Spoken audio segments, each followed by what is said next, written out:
Welcome to Where You Live. I'm Mary Ruth Harris. Coming up in today's show, Vancouver Island Music Fest is getting ready for another spectacular weekend coming up in July.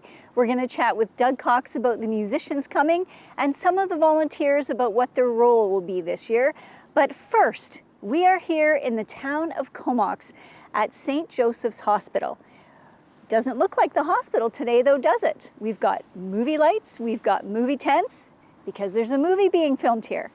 It's called Unspeakable, and it's about the blood scandal that broke in the early 90s, and it's being told by someone who is directly affected. We're going to speak with him coming up right after this.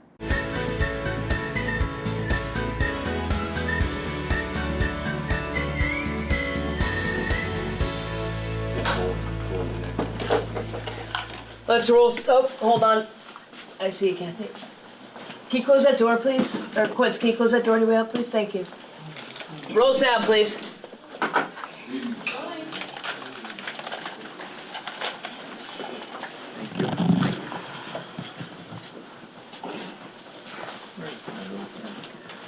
We'll take one. Emma. You reckon, Q?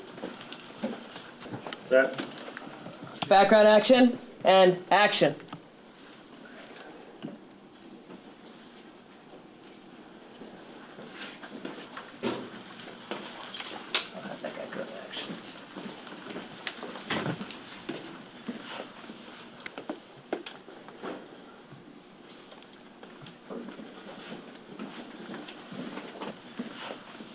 Oh wait, you wanted to be here. Yeah, very good. I know that door will be closed.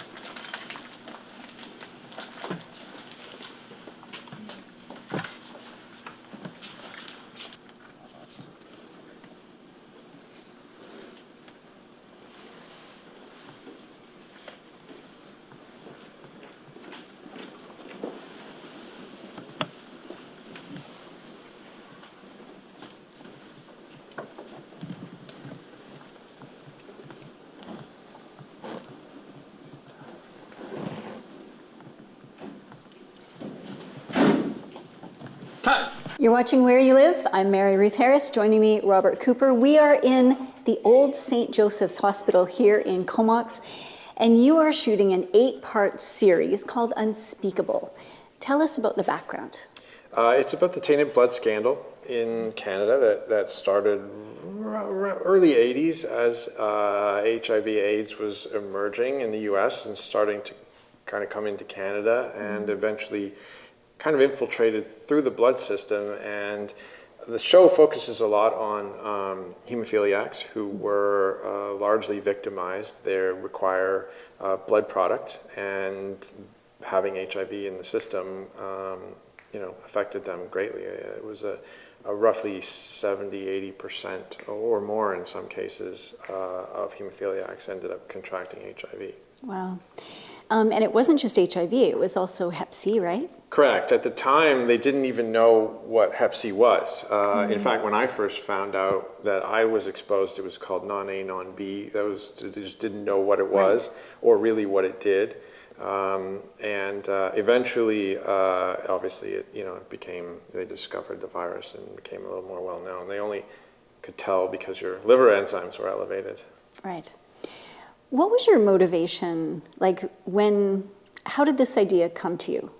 You wanted to pursue this as a project? Well, they always, growing up, as a writer, you're always told write what you know. That ultimately is the most authentic thing that can come out of you. And obviously, I know this story pretty well, having been through it myself. It's a story I wish I didn't know, but I just felt.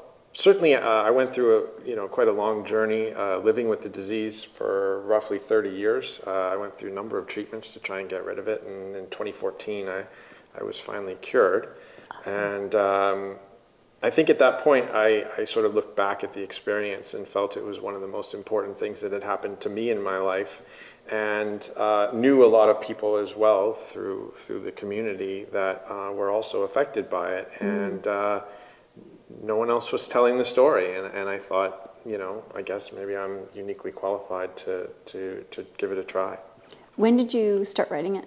Like how many years ago? I started writing in 2015. I pitched Okay. it to some wonderful folks at CBC. I felt it was the right network. Of course. you It's know, a you very kind of Canadian story. It is. It's an iconic Canadian story that a lot of people today don't really seem to know about. I've sort of met along the way two different types of people, right? There's people who've never heard of it and are surprised when you tell them about it, and then there are people who have been, very closely affected by it. How are you finding the journey from that day of pitching with CBC to here you are now shooting the 8-part series 3 years later and it's launching? I mean, it's always very challenging to get a television show going. The biggest part is always finding enough money and financing the thing. But Right. creatively, frankly, everyone's always, from the start, has been incredibly supportive and very respectful and sensitive to the subject matter. And, it's actually been an incredibly positive experience from that respect. I've been in the business a long time and had a lot of negative experiences writing for television, and this one has been amazingly rewarding, actually. Okay, great. The thing that strikes me is that some might think, oh, it was the blood scandal, it happened in the 1990s, oh, that's done and over with. They don't realize that it's still affecting thousands of families and people across the country. Yes, I mean, very specifically, obviously, to do with this story, when you get sick with a chronic illness, it's not done. It affects your life, it affects your family's life.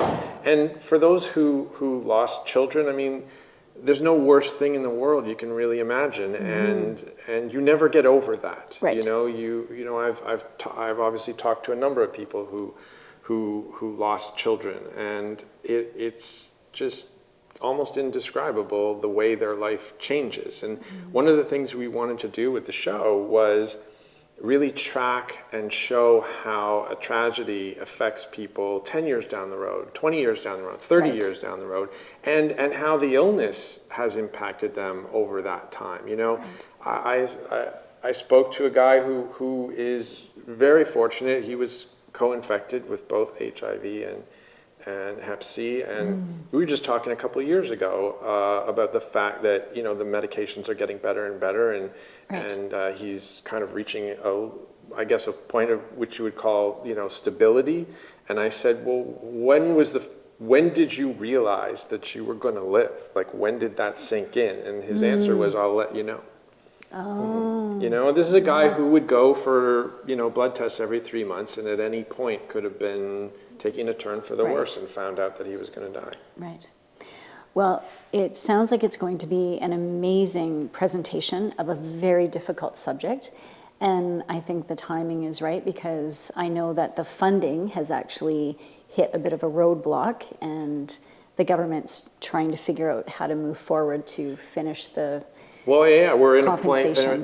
point where, particularly with Hep C, the treatments are getting better and better. And as I said, I was again very fortunate to be cured, but it's incredibly expensive medication, and we struggle. We have I would say a healthcare system in our country that is often looked up to around the world. But it's not perfect, and money always is a problem. And it was Right. a problem, frankly, back when the scandal first started. Correct. The reasons decisions were made ultimately came down to money, Right. and those are difficult choices that ultimately ended up impacting people's lives in very serious ways. And I think as a society, we have to take that very seriously. And I also feel like even, non-specifically to tainted blood or the victims, hemophiliacs, we can all identify with that type of struggle. Each of us has our own medical issues or personal issues in dealing with, bureaucracies and Right. institutions that maybe don't have our best interests at heart. And hopefully that will be something that audiences can sort of dig into and identify with as far as the show is concerned. It's really not all about death and despair, you know, it's Right. about the strength of the human spirit and how we have to take control and fight back and, Right. and you know, just be the best people we can be even under, in, you know, very difficult circumstances. Right. Okay, so we're going to take a short break. You're watching Where You Live. We will be right back.